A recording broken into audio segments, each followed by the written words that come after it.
What's going on, folks? I missed y'all, man. It's been a while since your boy been on, but hey, the vacation has come to an end and we are back. Appreciate all of you for inquiring about us while we were gone. Tonight we're gonna have a very good show. You read the thumbnail. I know it's probably impossible to believe, but we're gonna have a discussion tonight about a young lady that actually makes $350,000 a year, and she's still living paycheck to paycheck. So as you guys jump on, let's get some housekeeping out of the way. Go ahead, leave your name, leave your city, leave your state. Let us know where you guys are chiming in from. If at all possible, like, comment, and share this thread. Get engaged. We want to hear from you guys tonight. We want to hear your thoughts. We want to hear your beliefs about what we're going to talk about. And let's go ahead and get this conversation started. Let's do it.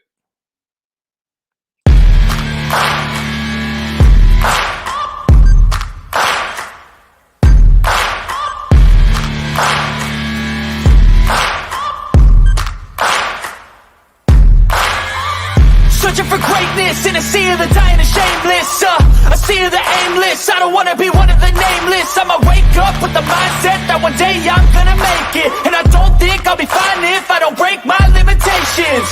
Don't try to stop me, I exist to write my own story. I'll make a decision if I want some peace or if I want the glory. Yeah, don't want a life that is complacent or possibly boring. I just want a life that is worth every day exploring. My whole life I just wanted someone who would notice me. My whole life I just wanted to be somebody to be. Yeah, I just wanna be great. Yeah, I just wanna be great. Yeah, I just wanna be great. Yeah, I just wanna be great. Yeah, I just wanna be great.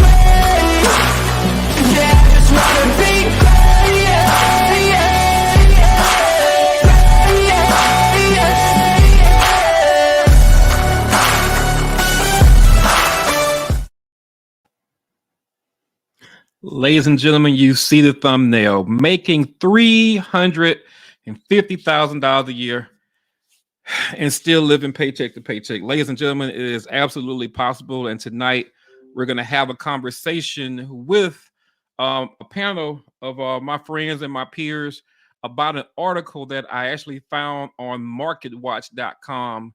And I think I'll have the link there so you guys can actually go and check it out for yourself when you get a moment.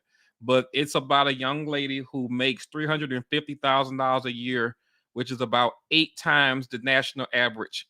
And she's still living paycheck to paycheck. So we're going to talk about that and probably a plethora of other topics tonight. So without further ado, let me go ahead and bring on my guests for tonight's show. Jason, Henry, Nico, what's up? What's going on, brother? Hello. Appreciate y'all for coming on tonight, man, having a conversation about something that we love to talk about, which is money.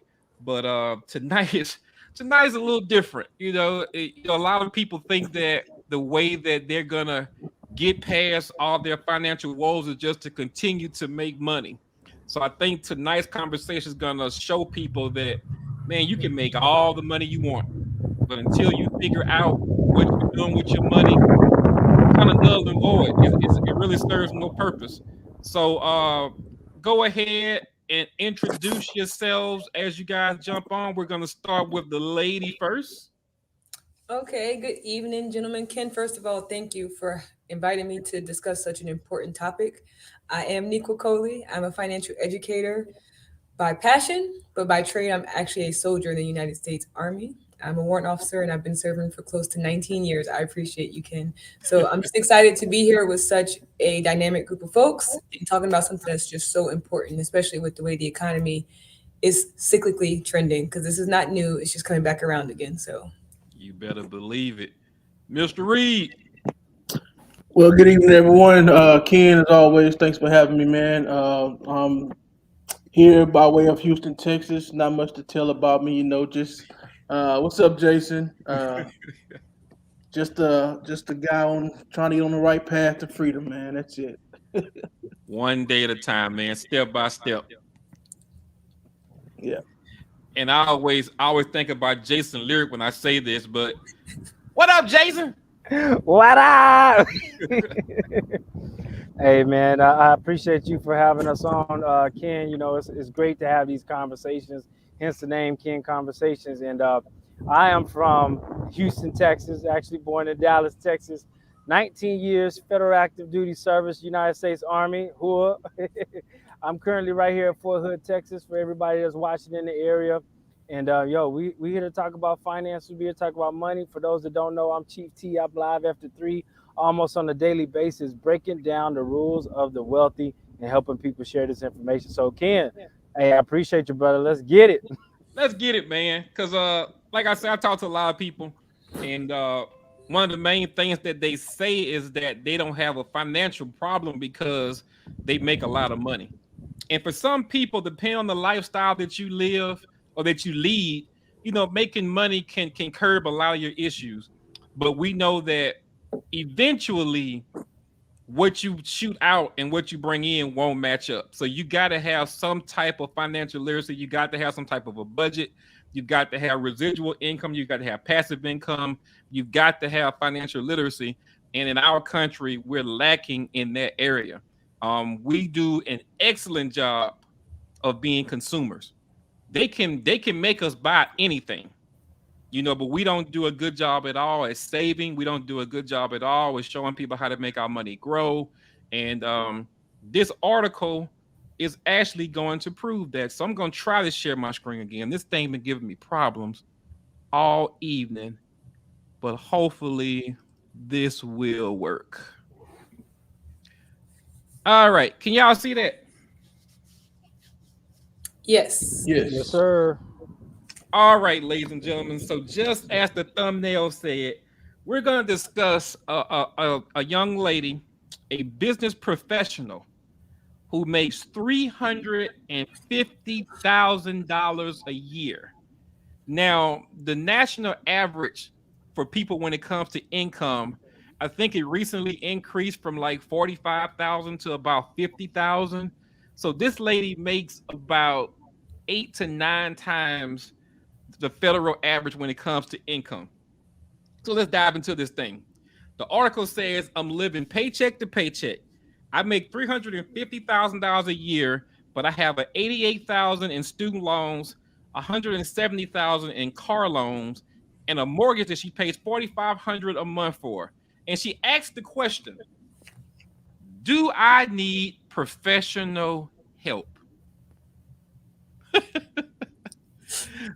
She makes $350,000 a year, and she's living paycheck to paycheck. And the question that she asks is, does she need financial help? Equal. Does she need help? Does she need help? She definitely needs some help, Ken. And what she probably needs to start with is figuring out why her cash flow is negative. But you got to look at it. I mean, in the article, if we dive deeper into it, it actually says that, and you can tell, man, just being flat out honest about it. This lady has a spending problem. Let me see if I can find it a little bit further down in the article where it actually breaks down what all the money is. It says by the end of 2022, I will have made $350,000 before taxes as a sole breadwinner and the head of household. So we know that from a tax perspective, you know, $350,000 a year before taxes, she making good money. This is a great starting point, and I am very aware how blessed I am, how blessed we are to be in this position, but I'm always looking to get ahead and how to improve. I currently have $88,000 left in student loans. She started with 150. She has very little credit card debt, which is a good thing, around $2,000. She has 25,000 available. And check this out. This is how I know she has a spending problem.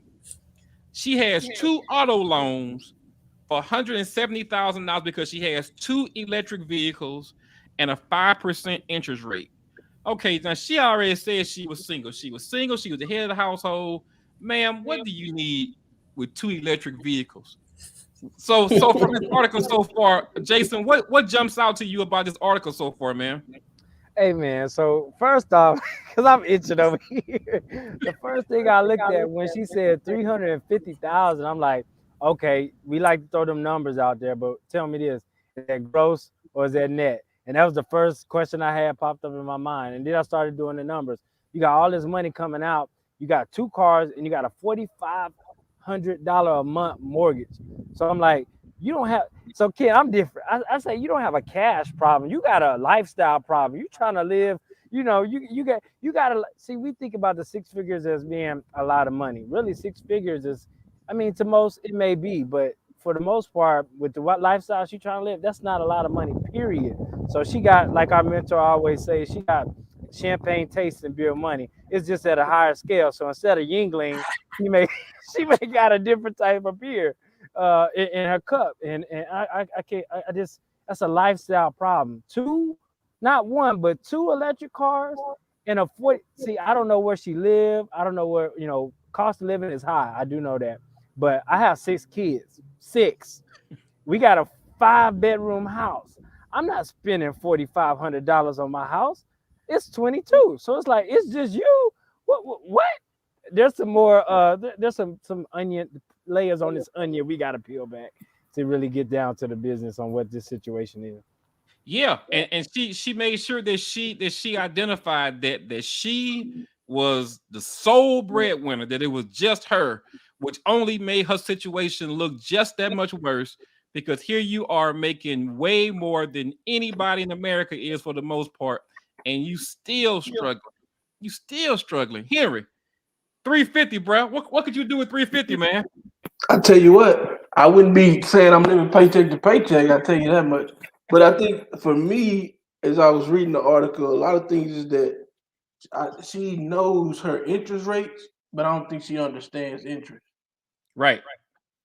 because she was looking at like the HELOC 9% right out the bat. I was like, you gonna be in over your head, trying to refinance that.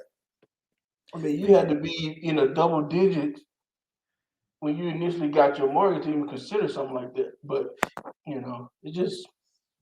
it's a lot going. It's a lot to unpack. Yeah, which makes you wonder. She says that she didn't have a lot of credit card debt, Right.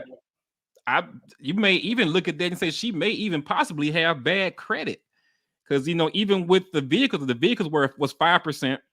Yeah. Which is not horrible, but it's not great either. And like you say, for her to get a HELOC at 9, she had to been looking at something greater than 9 to even consider doing that, or she was going to use that for a bigger investment, which obviously I'm not going to say the investment is not giving her a return, because she may be including the new investment in that 350. But I just can't imagine, me personally. I know people can do it, but I mean, I know as thrifty as I am, I can't imagine making 350 a year and still proclaiming that I'm living paycheck to paycheck. Right. And then not having the wisdom to understand that you need help. She's still asking, by chance, do you think I need professional help? Like, like at this point, it's an option. Like, if you could do it on your own, clearly at this point, you'd be doing it on your own. So the fact that you still struggling proves that you need help. I definitely agree with that. Hey Ken, I would say in the military, it's like somebody bleeding out and talking about, do I think I need a tourniquet? Yeah, you need a tourniquet. Put the tourniquet on to stop the bleeding. You bleeding out of multiple ends, and you don't know that you need help. No, you need help. You need to be asking, whose help do I need to seek? That's real. That's the real question. You Yeah. needed help 20 minutes ago. So let's dive back into this article and see what else we can find in here, because Henry pulled out of that part that she said that she recently had been offered a $200,000 HELOC at 9%, which would help bring down some of her monthly payments and do some small repairs and improvements to the home. But I want to make the right moves. Okay, the HELOC proves that you're really not trying to do the right moves. I guess this may say right here that she was suffering from bad credit too. Say she's trying to bring down some monthly payments. So, maybe she's missing some payments. Maybe she's not able to make those payments. And I've also been presented with a few long-term real estate investment opportunities that are rental properties out of state and are currently bringing in 10 to 12% return on investment. Yeah, she got a lot going on right now because she's struggling to make ends meet, but she's trying to invest when she hasn't even got the foundation right. The biggest Right. concern is that after taxes, 401k contribution, bills, savings, and mortgage, 4,500 on paper, paycheck to paycheck. I like to use the HELOC to consolidate debt while also participating in some of these investment opportunities. I'm the first of my generation to own a home and the first to earn this much annually and do not want to mess this up. How specifically can I find an advisor to help me? Man, when you really read it, bro, like it's almost like she's not taking responsibility for what she's doing. It's like she just want to just jump out of the where she is.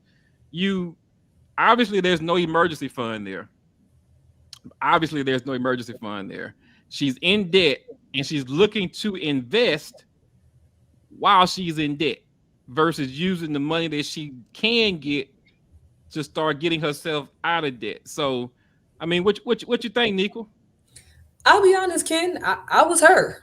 Like, she's looking to generate more money so that because the mindset is if I get the more money, I can pay off the debt instead of realizing that you need to pay down the debt because that's what's causing the bleeding. So I'm not trying to stop the bleeding. I'm over there like, Jason, I'm not worried about the tourniquet right now, Jason. I'm just trying to, start shooting. I need some more bullets. You worried about a tourniquet. Just keep pumping the blood in. I'm not realizing you pumping the blood in, the blood just shooting out the other end because I'm messing this up. I'm doing this wrong. So having been where she was mentally, I understand why she thought that was a good idea. If she's listening to the call, ma'am, that's a bad idea, terrible idea. Don't do it that way. You got to pay down the debt because what's going to happen is you're going to end up defaulting on your current debt.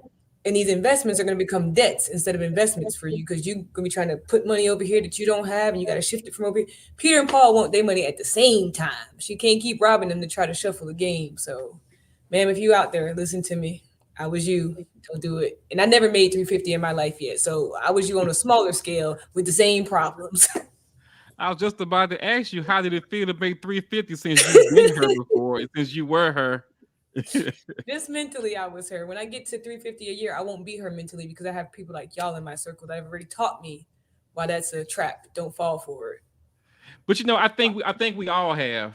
I think we all at one point in time in our life can reflect upon some times where we kind of got overwhelmed by our finances. I know Henry and I did. I think it was my first stream where we talked about the people at the paycheck loan place. Yeah, And we were the on the payday person loan. named Jason. Yeah. So yeah, we've all been there. I joke about it all the time that there was a point in time in my life where I was so bad, man. I was renting the own rims and going to work and not paying the rent the own rims on time and coming outside and realizing that my truck was on blocks. And I've had apartment notes that was $240 a month and was constantly late on that, didn't pay it until I got the eviction notice on the door. So it's nothing to be ashamed of. We joke about it, we make light of it, but it's really nothing to be ashamed of. At some point in time in your life, you've either been there or somebody that's been in a situation where finances was not something, one of their strong suits, and they didn't have the education, they didn't have anybody they could turn to help them with it, and they made some tough decisions. We live in a world where we're always being sold to, whether it be through television, through social media, through our peers. Everybody's always trying to get our money. Like I said, we have no problem with being consumers, but it's great to have a group of people like you guys in my circle, who hold me accountable, who help me to elevate myself. And I think that's something that everybody needs. So Jason, in your eye, man, like how important do you think it is to have people around you that understand money, that understand finances, that not only hold you accountable, but help motivate you and teach you, those pitfalls not to fall down? I think it's essential. I mean, it's like the emergency room team at the hospital. You need a team of people that's doing something better than you, or at least know what you need to do. Because if you knew what to do, you'd be doing it, right? Right. At the same time, it's also accountability, because if everybody in your circle is leveling up the right way, it only makes you want to do right. I mean, who's looking at everybody, succeeding and being successful in different areas, and still look at themselves and go the opposite direction? That just doesn't make sense. Birds of a feather flock together. So when you have a team of people that's only trying to go up, it just makes sense to stay with that circle and to do what we do. And the circle we have, Extra Digital Movie, lock arms together, share what we're experiencing with our finances and our different entrepreneurial ventures, and we all educate each other and grow with the information of experts as well. So I think it's essential. I mean, a lot of people, I didn't grow up with people talking about finances. And I think that's one of the biggest things that we don't have as a fallback. We don't have a circle of a generation prior that really talked about finances like we do now, and that we're seeing now. You're seeing a lot more entrepreneurs come up. You're seeing a lot more kids get into the entrepreneurial sector. So we're understanding how to make money better. Now we need to understand how to keep more of it. And I did a survey on Facebook a couple days ago, and the question that I asked in the survey was, who do you think learns easier, kids or adults? And it wasn't a shock to me. Overwhelmingly, 100%, everybody said that kids learn better than adults. But here's the thing about that: when we're in school, no plug to the educators, but when we're in school, we really don't learn anything about money. It's nothing toward them. They teach what they're told to teach, but we don't learn anything about money. And the little bit that we do learn, in my opinion, is not real. It's not actual. It's not anything that we can actually apply to our everyday life.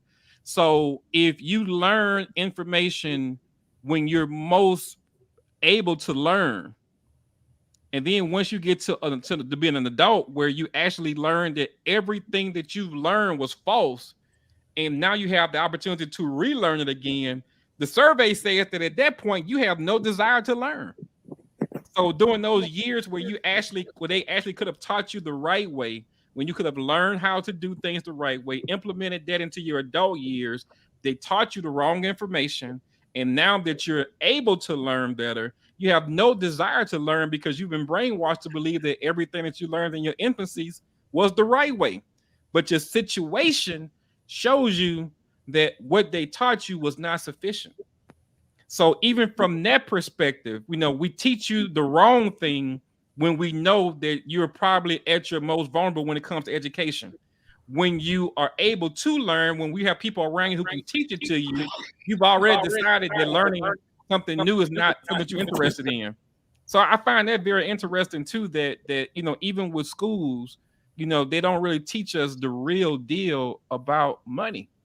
And if I had any control over curriculum, I would change a lot of things, and I would make the things that we actually learn in school some of those things that are beneficial that we can actually implement into our adult life to prevent us from going down this rabbit hole that we go down. Can you really hit on a sore topic? That's like the whole reason why my master's is in curriculum and instruction is based off of knowing that I wasn't a child growing up. I wasn't taught it in school. My family couldn't teach me what they didn't know.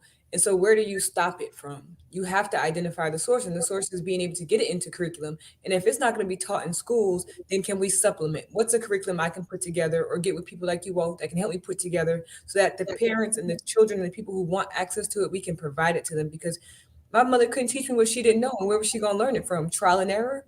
And Yeah. so while I'm growing up watching her, as someone put in the comments, fail forward, but there's scar tissue being built. So all I'm learning is, well, if I do it this way, you're learning bits and pieces where it's not comprehensive. And we need it to be comprehensive. I need to be able to reach out and teach someone that this is why you pay off debt before you start trying to invest. This is how you get to here. This is what credit means. This is how you learn about compound interest. All of these foreign terms and topics, and I couldn't tell you what an APR meant, but I had a credit card. And so Yeah. it's like we're hustling backwards if we don't start at the youth, but someone has to be willing to break the cycle and step in and say, if not me, then who? If not Yeah. now, then when? So I think that's why what we're doing is so important, is because we're taking that stand to say, I wasn't taught this in school. My children aren't being taught this in schools, but we're going to give the information. Someone will pick it up and say, I'm going to teach it to my kids, because now they have the knowledge that they didn't have prior to us doing this. Yeah. Yeah. And I can remember, like I say, I looking back, man, it was all a setup from the beginning. But I can remember being on a college campus my freshman year, had no job. You know, I was on scholarship, but I had no job whatsoever. And there was always the Discover guys, the Visa guys, the MasterCard guys right there by the Union. And they would always offer you some type of gift. It could be a T-shirt for the football game on Friday night. It could be a squeeze bottle with the school's logo on it. But they would always give you something to entice you to sign up for the card. They would give you something like a $500 limit. You know, not being properly educated on money, now you think, okay, I got an extra $500 that I can use. You know, go out here and just live it up, not understanding that you have no job. Nobody tells you that you're not supposed to spend the entire credit limit on your card. Like a dummy, you go out there and you live it up, and 9 times out of 10, you behind the 8 ball twice. Because I was fortunate enough to have a scholarship, but a lot of people get loans on top of loans on top of loans while they're in school, on top of the credit cards that they got that they never paid down. So you come out of college already with a lackluster education when it comes to money, a lackluster relationship when it comes to money. You already come out with hundreds of a lot of money in debt from your financial aid and your credit cards. So now you come out unable to buy a home, unable to buy a vehicle. And if you're fortunate enough to find somebody that will finance you, they're going to finance you at a really high interest rate because your credit score is going to be bad. And for most people, and this is not one of those conversations where I'm just going to frown on education there, because I think we all need an education. It's always good to have your name on that paper to say that you're certified. But for a lot of people, man, I don't even think they do a good enough job in high schools to teach kids how to choose a major. Like, if the only way that you choose your major is based on what you like, I think that's a recipe for disaster.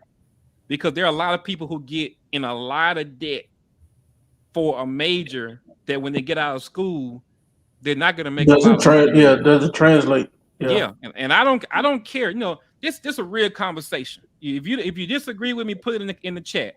But if you do something from your heart, if you do a job because you like to do that job, once you start getting behind financially, trust me, you're going to start liking that job a little bit less. It's hard to like something when the thing that you like most is causing you stress. You know, so you're going to work every day doing this thing that you like. You getting behind on bills. You're seeing your friends prospering and doing things and you're not able to do it. So eventually that thing that you once loved, that thing that once brought you joy, is not going to be the center of your regret. So I think a lot of in schools, and parents should get involved with that too. We got to do a better job of teaching our kids to do better when it comes to choosing their academic major. Even if it means that, you know, you go to college a couple of years and you don't declare a major, because I don't think most 17, 18-year-old kids actually know what they want to do. You know, that's a big decision to make off rip, to say, I know what I'm going to do. And by the way, I'm going to pay this much money to do it. But we've got to do a better job of teaching our kids how to choose those majors. And, you know, the parents and the teachers and the whole community need to do a better job about teaching them about the perils of getting in debt. Henry, I know you can talk about that, man. You went to school. I know you've seen that table, that table of death that sets people up for despair.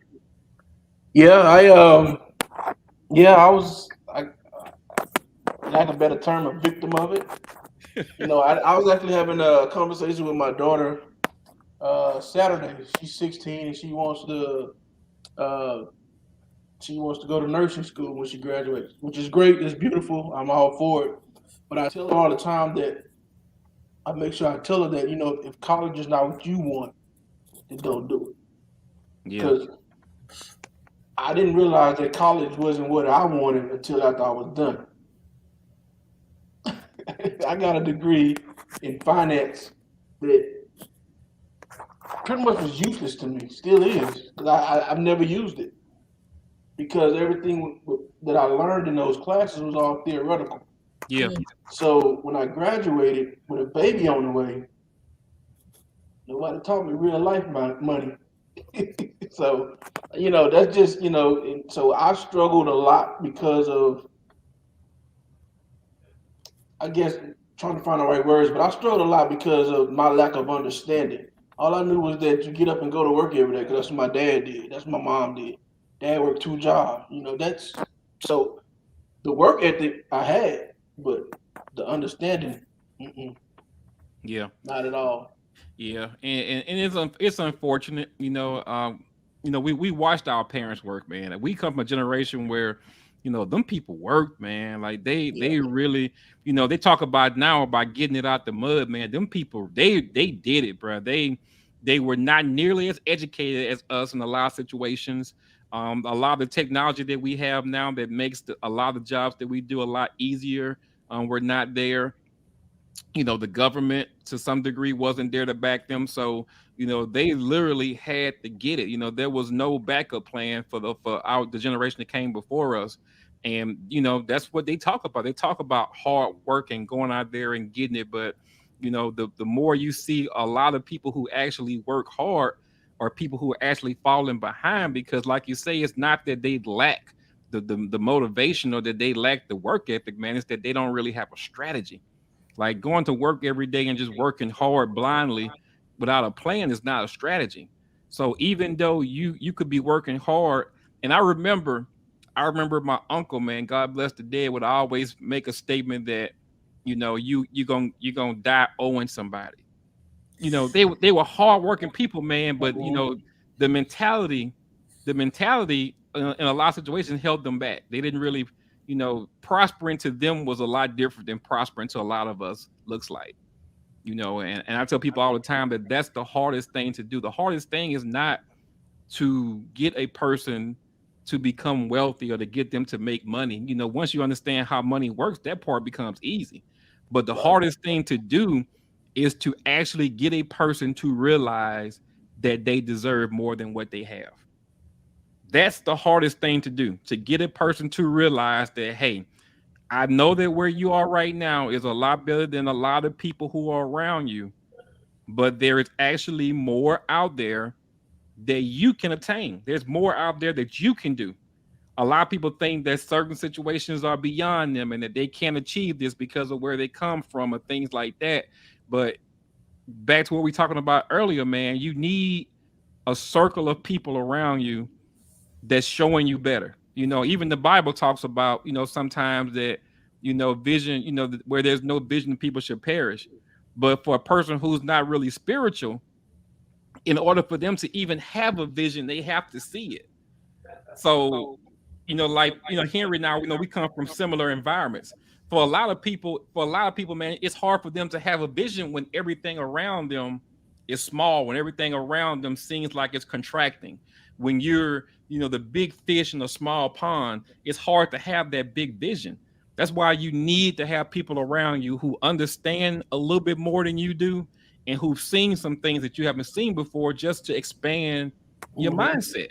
Yeah, That's one of the beauties I would say of having joined the army and having had some of the cultural experiences I've had even as a child is I was able to see more. So I knew that, growing up in New York City, that wasn't all there was. And then we moved to a smaller town in Pennsylvania, that wasn't all there was. So I got uncomfortable in those positions. I was like, this isn't it for me. I never got comfortable sitting in those spaces that were too small for me. I would outgrow spaces, but then have to find those mentors. And at the time, I didn't know that's what I was doing, but I would gravitate toward the people who were doing better than I was, who seemed to be just achieving more. And so it's just a constant elevation. And so we have to be willing to evolve. Like you said, there's a lot of technology. So if I'm still trying to do what my mother was doing, which was working jobs and the whole I'm going to work till I can retire and they're going to pay me less in retirement than they pay me, when I'm working, like those mentalities, if we break it down logically, that doesn't even make sense. But no one's questioning those things. We're just, this is how my mother did it. This is how my father did it. This is how my grandfather did it. And so it's till we start to be able to question and critically think for ourselves about some of these things and have conversations with people who are going to force you to think different than what you were growing up thinking, then you're going to be stuck in a cycle and not think anything of it because everyone around you is going to be like, well, you made it to college, and they're going to praise these things without giving you the other real side of what that can look like. Yeah, I think Jason was with us that night, but we were talking to Charles one night, man. Shout out to Charles Ivory, the Waymaker. But we were talking about we were just talking about 401ks. How you would talk to people about some things that we do to show people how to make, save, and grow their money. And the first thing they would always say is, when it comes to growing my money, I got a 401k. And the question we would always ask them is, okay, cool, so how much are you contributing, and what are they matching? Which most people don't know. And the second question you would ask is, so what is your 401k contributing to? Like, what are they investing in? They investing in my 401k. Like, no, your 401k itself is not the investment. So where the money they take out of your check, the money that you see on your check stub, where is that money going? Most people don't know where that money is going. They don't understand that the 401k is just a tax code, basically meaning that they're taking money out of your check and they're investing it into something else outside of your work. But if you don't know what they're investing in, you can't say if it's a good investment or a bad investment. For a lot of people right now, with the stock market doing what it's doing, I guarantee if you look at your 401k right now, it's going to make you second guess everything that you Yeah, thought it's about. not doing good. Not doing good at all. And it goes up and down, with the stock market. But, for a person, let's just say it's a person that was 65, 62 years old who had retirement in, really close to them, who's going to retire within a couple of years. And now with the stock market doing what they're doing, they may have to reconsider their retirement date. May not be able to retire when you want to, because the stock market right now is extremely volatile. It's super volatile. And it's one of those things that the average person has no control over. So you're at the mercy of the market. But once again, if you had people around you that understood how money worked, that could see the downshift in the stock market before it happened, that could tell you where to put your money to, that it would be somewhere that would be guided against what the stock market does, you can remedy that problem. Yeah, I think that's absolutely true. Ken, you hit on one thing. You're talking about people 65 not being able to possibly not being able to retire due to the rise and fall of the stock market, dealing with their 401ks. We've seen this before. We have a video that we watched as a group, the 99ers, I believe it was, where you see people of all backgrounds, 2 degrees, 4 degrees, master's degrees, do PhDs on top of other degrees,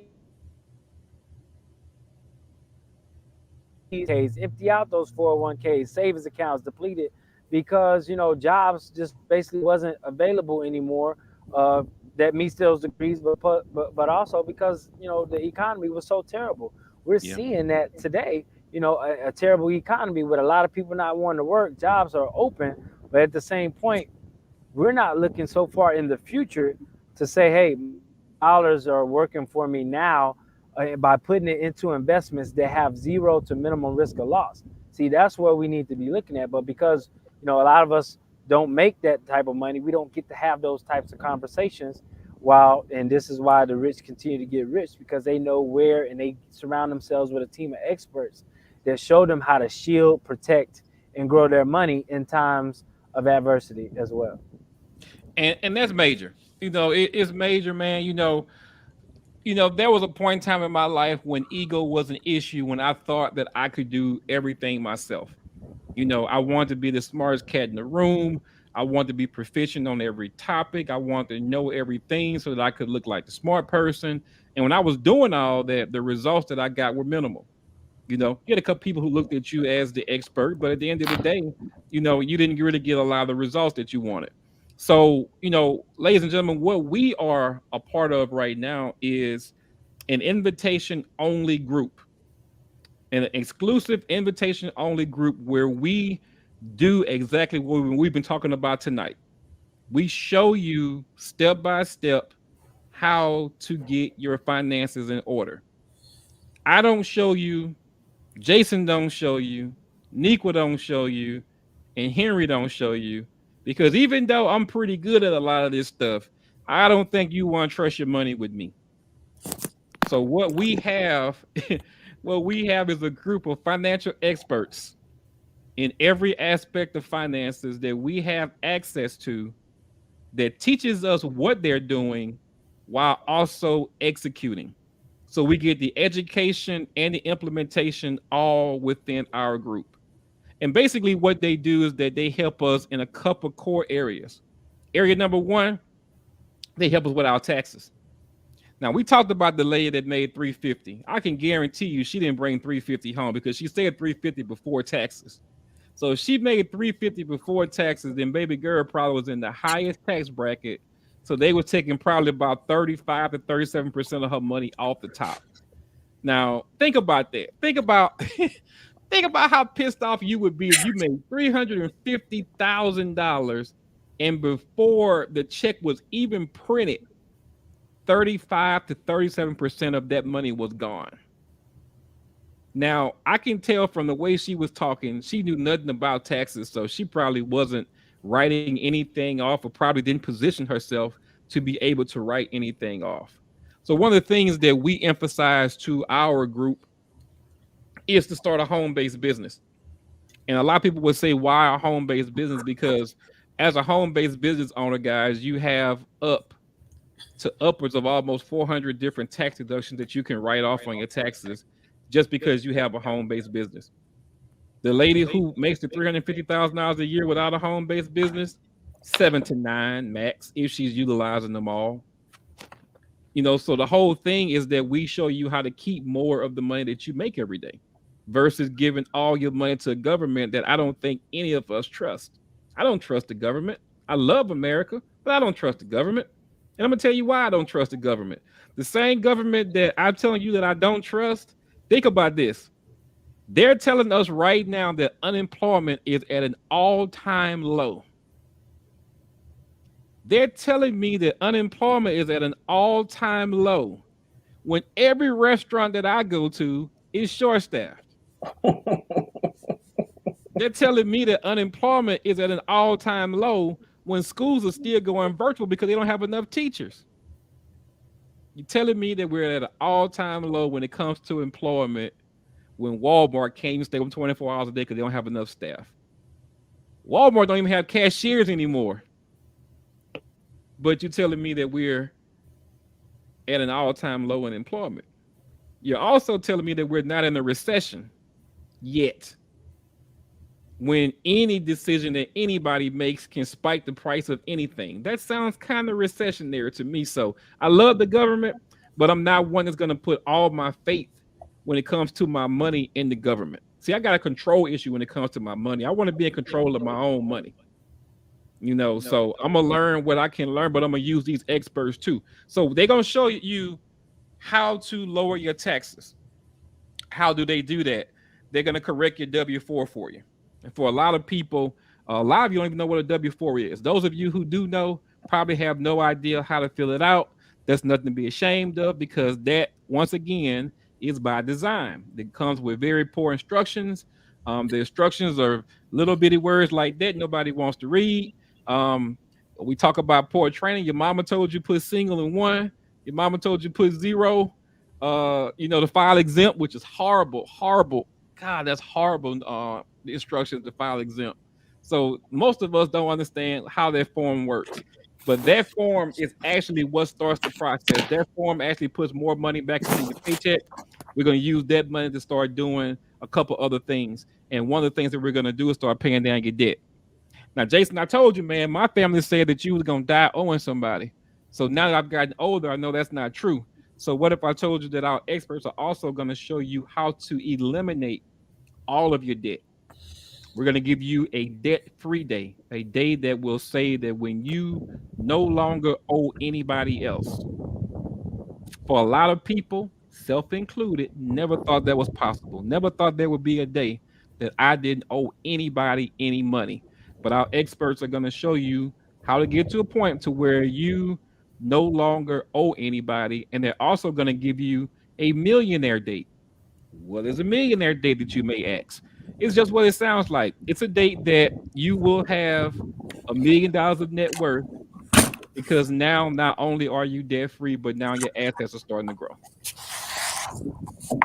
Credit score, that 3-digit number that either blesses you or haunts you, we're gonna take care of that for you too. Cool part about it, we do that for you for free. We fix your credit for free. All you do is upload some documents. Our experts do the rest, and we don't even charge you for that part. Free credit restoration included in our members only, invitation only group here. So now that you've got a little bit of money because you're saving money in taxes, you got some money because you're actually eliminating your debt.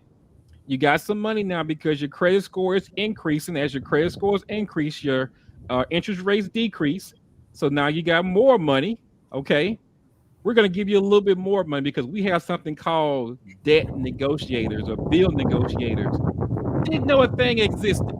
Didn't know a thing existed. But with our bill negotiators, they actually call your creditors and talk them down on your bill. So just say you got AT&T, you got Verizon, you got DirecTV or whoever, they call these individuals on your behalf and say, hey, we know you can give these guys a lower rate, make it happen. And they do just that. So now you keep the same service and the amount that you pay every month decreases. That's more seed money that you now have. So now that you have all this seed money, the one thing that we don't want you to do is to go back out there and repeat the same cycle that got you in the problem that you were in right now. So what do we do now? We now actually give you those experts that we talked about once again, who show you where to put your money. They're going to guide you when it comes to your investing. And I know I talk to a lot of people who actually want to invest, and those are the two reasons why they don't. Number one, no money to invest. Number two, if they had money, no idea where to invest it. We take care of both of those problems. Mm. So once again, ladies first. Nico, how long have you been a part of our invitation only group? Ken, I'm actually going on about a year and a half of being with this dynamic group of people, and I'm very excited to be here.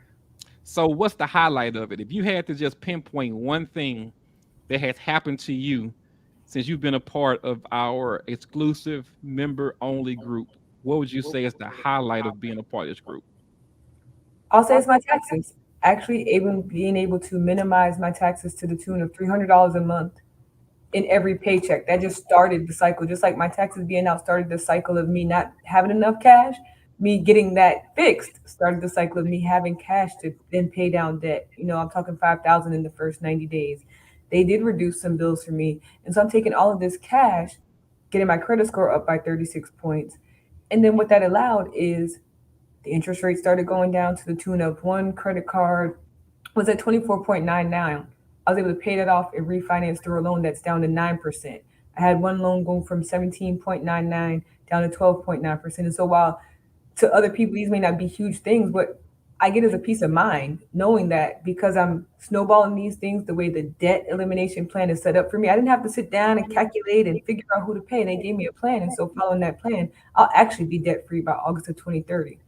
And one of the things I tell people is I'm a homeowner. I own a house. Well, Navy Federal owns a house. They just let me live in it. As I like to remind people, because that's something I grew up believing, right? You buy a home, I'm a homeowner. I'm not a homeowner. Navy Federal owns a home that they let me live in as long as I make my payments. But I will actually own my home in 2030. I just bought it in 2019. So how they math that out to a 30-year mortgage to be paid off in 2030, I don't know. But I'm grateful to have that access, right? Because before Jason, I thought I was just gonna be paying it till the mortgage was paid off. I might, go and buy weekly, make an extra payment a year or something crazy like that, but it wasn't gonna get me down, my mortgage down that quickly. And you spoke about the millionaire date. That's powerful to me because without a goal, it's just without a date, it's just a wish. So I always wanted to be a millionaire, but I didn't have a plan to get there. I didn't have a date in mind. It was, when I get these bills out the way, I guess. But so it's been huge. And one thing you hit on that I don't know if people understood, why home-based business, every business gets the deductions, but every business does not capitalize on expenses you already have. I'm a homeowner. I have expenses that I have anyway, whether I have a business or not. Why add additional expenses? Why not just take the expenses I have And that's what I go back to taxes. I wrote off $35,000 in business deductions. Having not been in business for a year, I was in business for 6 months. I wrote off more in deductions than I could have ever had in overhead for this business. And it's like, where else would I have learned how to be in this kind of position with these kind of people who are like, Nico, you need an asset. Get an asset. Here's an asset. This asset's going to generate some more cash. Like, that's a whole formula I never heard. I'm like, cash, that shit, cash. This, I knew finance it, end up in debt, hope to pay it off. That was the formula I was living off before. So, like, for you all to introduce me to cash, asset cash, is it, like I said, it's a mindset. I'm no longer that person I was because to be the millionaire by 2042, I had to have a mindset shift. I had to behave different. And so I know you asked one thing, but if I had to sum it up, I would say the taxes can just starting that snowball effect to get me in positions where I now can walk what I talk. I've always been passionate about financial literacy. I just didn't have enough of it to share with anybody. Right. But now I have the access to say, hey, I still don't know it all, and you may be a little bit ahead of me in the game, but I'm gonna put you in contact with some people who know where you are and can help you get where you're going. And see, that peace of mind is huge. You know that you know that you can call your experts at any time and talk to them. You know, regardless of how difficult the question may be, or how confusing it may be. These people are best of the best at what they do. So, you know, I know it's just me. Y'all have never had this problem before, but I can remember trying to figure it out on my own. You know, hating to go to the mailbox because you knew there was no good news at the mailbox. You know, having your cell phone and having caller ID, and if the number was not stored in the phone, you were not answering it because you knew once again it was somebody that was trying to get money out of you that you didn't have. So just the freedom, you know, just the lack of stress that you have by knowing that you have experts in your corner to help you to get out of your situation. And the cool part about it is that the worse your situation is, the better result they can get for you. Not saying that if you balling and everything that they can't do anything for you, but I mean, like Jason said, you know, if you're bleeding out, any help is an asset, and these guys are proficient in what they do. So Henry, how long you been a part of our invitation only exclusive group, my brother? Uh, it's been a few years, so time kind of gets away from it. But it's been a couple years, and to answer your question about what's one single thing, I think it's hard to answer one single thing. Kind of like what she was alluding to was that step one, that tax thing. You know, once you get those, realize that you're giving your money away so they can lend it out, so you get it back. It just starts the whole process. So you take, I was able to take. They was able to get me. It was $438 a month. So you take that, and now you start eliminating debt. You get rid of the credit card bill that's outstanding that you're just paying month to month on. You start working that thing. So now credit score starts going up. You're able to go look at houses, look at your new car. You're able to do things. You start thinking about investing, and you start actually knowing and understanding that this stuff is attainable. So there's not one single thing in this whole dynamic that anyone that's actually taking advantage of it, that they can point out and just say it's just this, because just this trickles down to everything else. See, dude, trying to be humble right now. I ain't gonna let him do it. I ain't gonna let him do it. See, he don't tell nobody he just bought a house. You're not gonna tell nobody. The dude trying to be humble. I ain't gonna let him do it. What Brian said, we need to brag a little bit. The dude just bought a house. Less than three, Well, 4 months ago. we've been here about 6 months. Yeah, 6 months. We've been here. Uh, this is what my wife wanted to be, so this is where we are. I'm not gonna brag, but you do need an access code to get to my house. Go Ooh, ahead on, boy. Since we talking about it, but yeah, I try to stay humble about it, but I do know and understand that it was because of me locking in Ken. I follow Ken. Ken said, "Hey man, I got some stuff for you, man, and this is where I am." Yeah, So because I dude was got dude. I'm a brag for him, man. Dude got a house. You know, he was able to get the house that he wanted. You know, the interest rate was a lot better than it would have been in a lot of different situations. You know, guy had an accident probably about a year ago. You know, went to the car lot. You know, didn't get the car that they gave him. You know, they got that corner over there where you can go over there in that corner, and they try to word it good. You can go in that corner and you can pick any car you want in that corner. You know, but he's able to go to the car lot, get the car that he want with an interest rate that was sufficient, that was good, you know. And a lot of the things that he did, he did with the help of the experts, man, and it's a great feeling for me, to see people in my circle that I care about who are now in position to do some of the things that they really want to do. I think as a man, we always want to be able to do things, for our families, to see our families grow and to elevate. So I can imagine the pride that he had, for his wife to say, I want that house, and for them to be able to go and pick that house, and to know that, as a man, I had some part in doing it. He won't brag, I'll brag for him. I don't have no problem with doing it. That is awesome. Congratulations, well, Henry, to you I and your thank you, family. That thank is you. beautiful. Yeah, man. Awesome. Yeah. Look at his background. Got the white blinds up, and Well, that's good. the walls are still white. The No, wood blinds. yeah, Oh man. So, Jason, I can't stop calling his name like that. Jason, so what is the highlight of the invitation only membership for you, man? And I know you go in deep, bro. You do a lot. You do a lot for the community, man. You do a lot for our particular wing of this group. So, what is something that you want to highlight about the membership?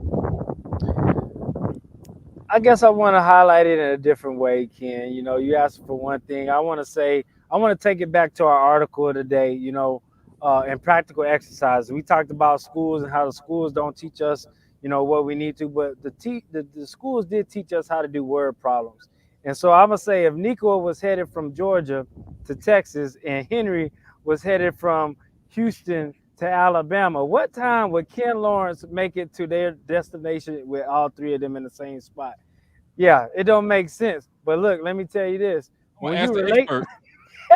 exactly, you ask the experts. So when you talk about our example or our problem exercise today with this article today, and how I relate that to this experience of being with this exclusive group, is that with this group, that young lady can now learn that a home-based business could add more value to our household by turning all those stuff that she's spending money on back into her pocket by minimizing her taxes and turning those to expenses. Not only that, but they can do her W-4 adjustment to where now she has more money coming in, like Nico and Henry was talking about, to pay off the debt that she owes, while at the same time getting help to raise her credit score so her interest rates will go down, so that her credit score would go up. We talked about her having a credit issue because she was having to get a HELOC at a 9 when the average, if you go in the comments, is 6% and below. So obviously she has bad credit. Well, if you have experts working on your credit while you go on the job, hey, your credit's going up, you getting money at the job, and you got your expenses turning into deductions. And then, oh, by the way, you got a $4,500 mortgage. I'm pretty sure you're in a 23 to 25 to 30, 3,000 square foot house. So you got electricity, air conditioning, you got water bill. How about you have some experts to lower all those bills for you, along with the homeowner's insurance, along with the insurance on your vehicles, them brand new vehicles. You definitely want that to go down, right? Doing all of that, getting you out of debt faster, giving you a game plan. See, what she needs, she doesn't see. We talked about this last week, Cam and Henry. Nico brought up, what was it, World Financial Planning Day. See, most people don't need a financial advisor if they have a cash flow problem. They need a financial planner to show them how to get their money right So now that they're getting their money right, then they can find out what assets they need to grow. She's trying to find out what money she needs to put into some assets when our cash flow is negative. She got a cash flow negative cycle.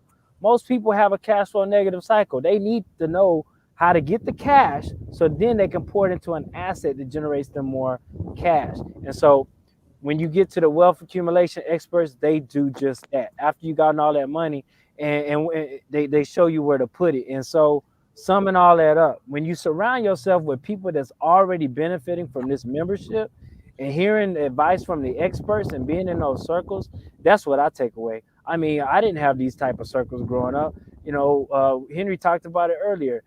We were taught to work hard. Well, wealthy people were taught to make their money work harder for them than them for it.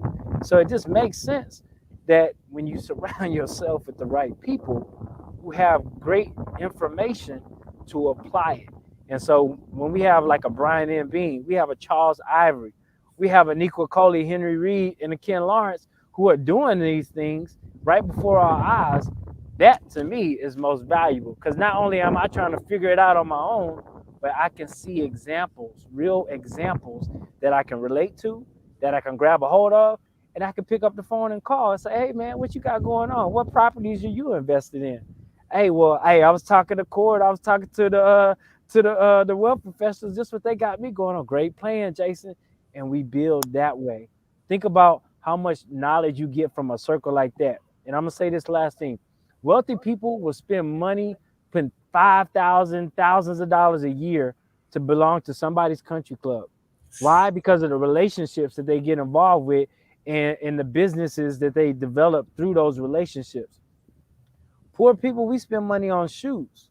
We spend money on having a good time, getting some drinks. If we take that same money and pour it into an asset such as a group and a community that will back you up in every venture that you have, look how much more our communities, not just our individual households, but our communities can grow. And so when you have a team of people doing this in a community and a region, you change the narrative of not only Black culture, but society as a whole. Go ahead and drop the mic on that. Hey, I'm sounding like Professor Coley and daggone Ken Lawrence on that one.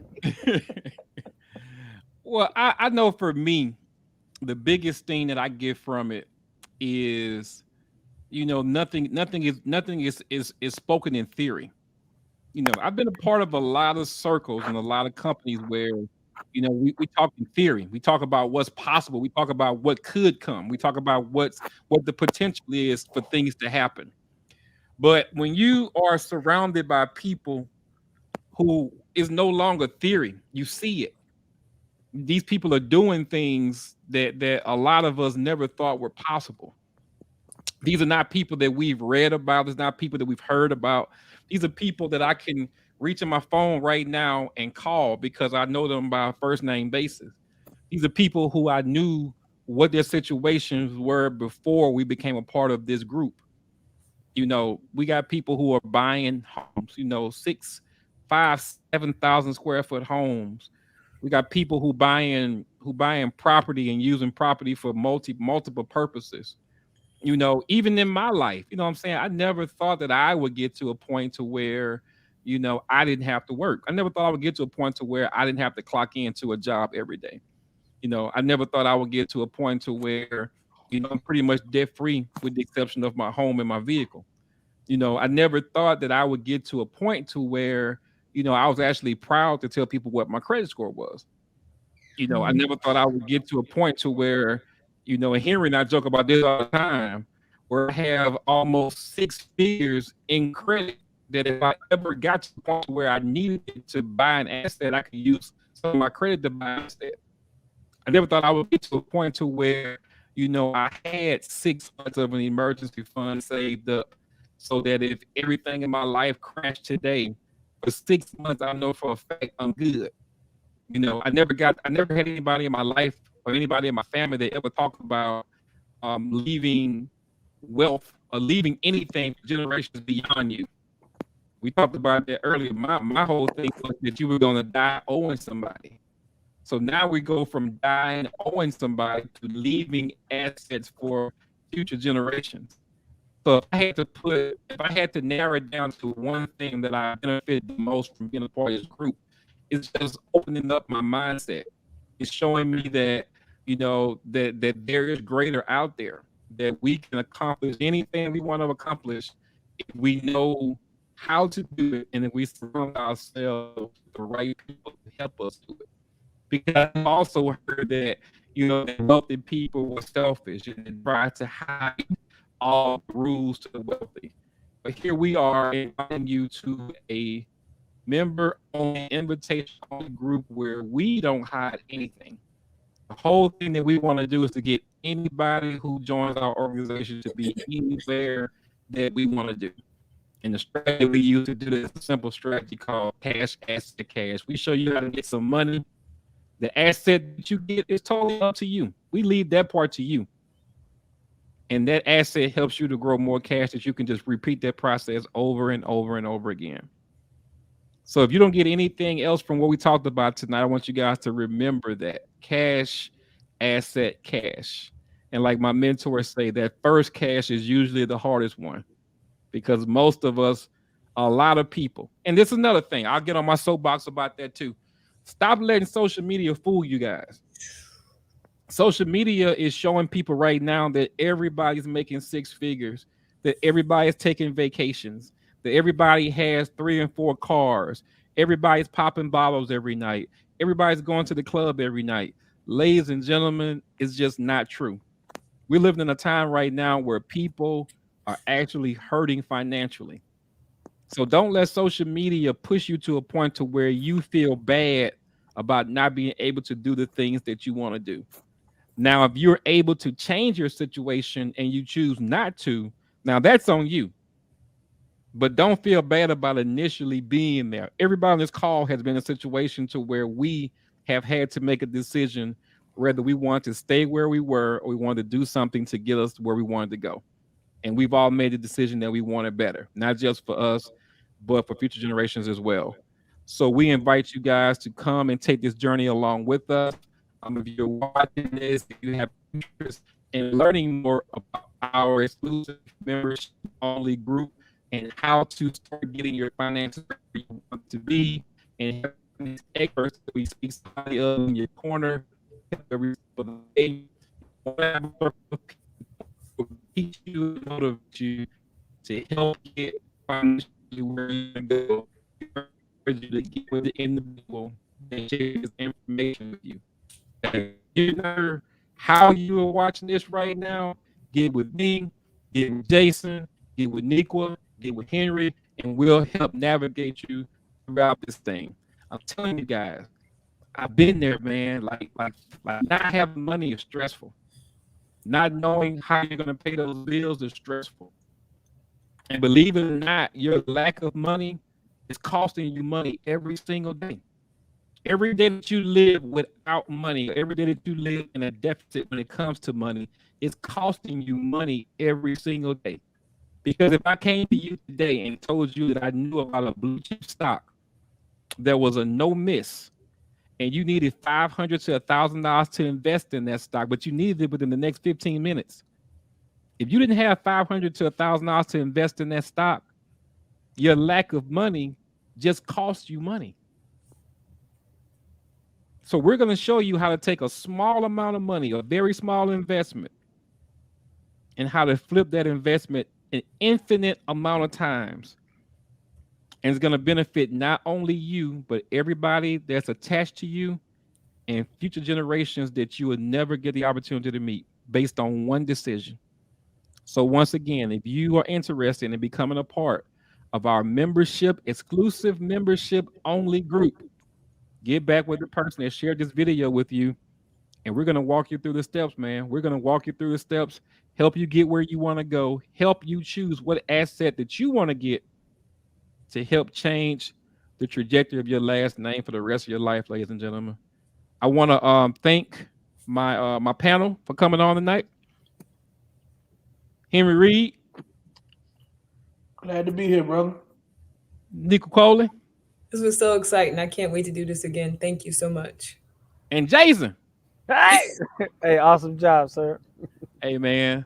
let's change the world, man. Let's get out there and man, just show people, man. Like, let's just show people that it's possible. Let's show people that it's possible. You know, I know Henry said he didn't want to brag, but see, the cool part about our group is that regardless of what your situation is, there's going to be somebody in our organization that you see yourself in, that you see your situation in something that they're doing and that they're excelling in it. There's no situation that you have that we can't help you get out of. But the first thing you have to do is decide that you want better and that you're ready to make that step to do better. So if that's you, ladies and gentlemen, get with the person and share this video with you guys. We'll be more than happy to help get you started. And we look forward to having you on our next call, sharing your success story, tell everybody about how amazing our experts and our organization is. So until next time, ladies and gentlemen, and there will be a next time, and it won't be as long as it was this time. There will be a next time. I look forward to seeing you all on the next video. Thank you all again for joining. Thank my panel for being on. And we'll see you guys in the next video. Peace.